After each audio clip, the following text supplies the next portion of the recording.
आणि यानंतरची एक मोठी बातमी आहे, मनोज जरांगे पाटील हे आता आजारी पडलेले आहेत। आंदोलनाला पोहोचण्याआधीच सकुंड रुग्णालयामध्ये त्यांच्यावरती सध्या उपचार सुरू आहेत। मनोज जरांगेंनी मुंबईमध्ये येण्याची हाक दिलेली होती, मात्र मुंबईत येण्यापूर्वीच ते आजारी पडलेले आहेत आणि याच पार्श्वभूमीवरती त्यांच्यावरती सध्या रुग्णालयामध्ये उपचार सुरू आहेत।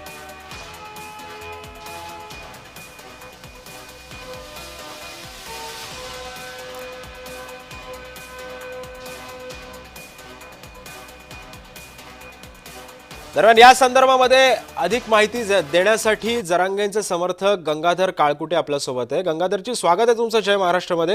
नेमकं काय झालं जरांगेंना? जरांगेंनी आता मुंबईमध्ये येण्याची हाक दिली होती, मात्र मुंबईत येण्यापूर्वीच ते आजारी पडले। काय झालं जरांगेंना? नमस्कार सगळ्यांना। नमस्कार बंधू, काल आम्ही सगळे मुंबईहून आल्यानंतर मनोज दादांच्या भेटीला आलो होतो।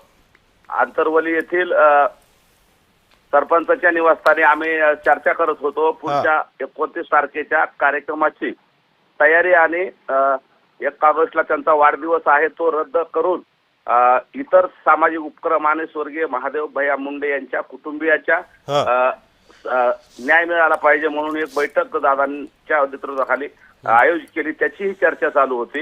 या सगळ्या पार्श्वभूमीवर दुपारी अचानक दादांना थोडं अस्वस्थ वाटायला लागलं। त्यांना अचानक घाम यायला लागला, थोडं त्यांची प्रकृती अस्वस्थ झाली आणि त्यांनी अचानक आम्हाला सगळ्याला सांगितलं की मला त्रास होतोय। मग ते स्वतः गाडीकडे चालू लागले। आम्ही सगळ्यांनी त्यांना घेतला आणि गाडीत बसून आम्ही सकुंड हॉस्पिटलमध्ये घेऊन गेलो। तिथं तात्काळ डॉक्टरांनी उपचार सुरू केले।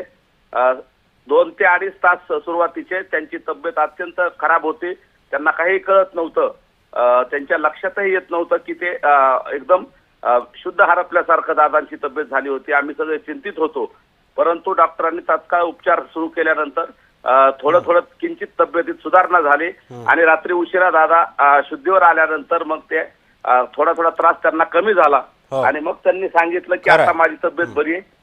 तर आता दादा सगळ्यांशी थोडं बोलतायत, आजही त्यांच्यावर उपचार होणारच आहेत आणि दादांची सध्या प्रकृती स्थिर आहे, घाबरायचं काही कारण नाही। त्यामुळे आता लवकरच जरांगे व्यवस्थित होतील, ठणठणीत बरे होतील आणि ते त्यांचं पुढचं जे आंदोलन आहे ते पुढे सुरू ठेवतील असं सुद्धा आपण आता याची आशा बाळगूया। धन्यवाद गंगाधरजी, तुम्ही आमच्याशी बातचीत केली या संदर्भात।